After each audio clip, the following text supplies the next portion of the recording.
大家好，欢迎来到蜘蛛人，一个关于房二代管理不动产的频道。今天分享3个筛选房客的实用工具。1. Google 表单。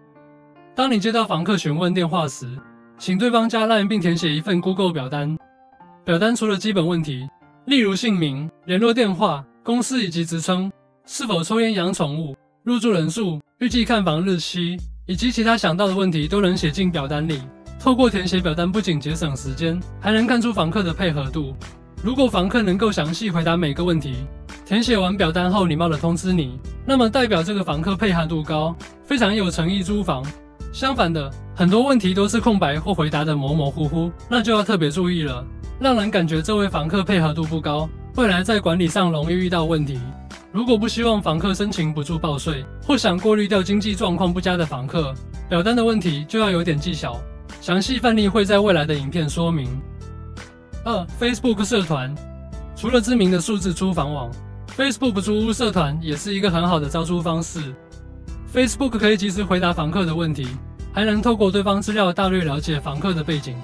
例如，你在招租文案中已经明确禁烟和禁养宠物，但是房客的 Facebook 有出现抽烟和宠物的照片，那么你就可以婉拒他们看房。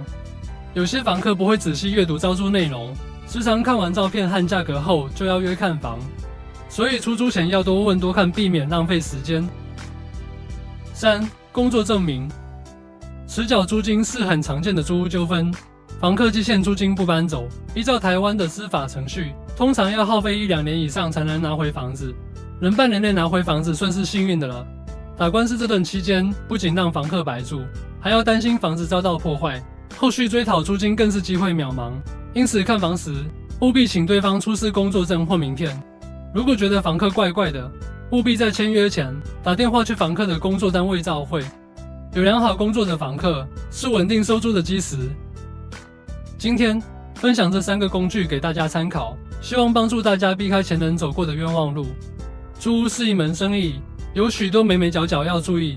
有些经验丰富的房东，光听电话里的声纹和语气就能做出判断。更多的租赁秘诀会在其他影片分享，想轻松当房东的朋友欢迎订阅本频道。下期影片我们来聊聊如何善用科技艺人管理100间物件，我们下次见。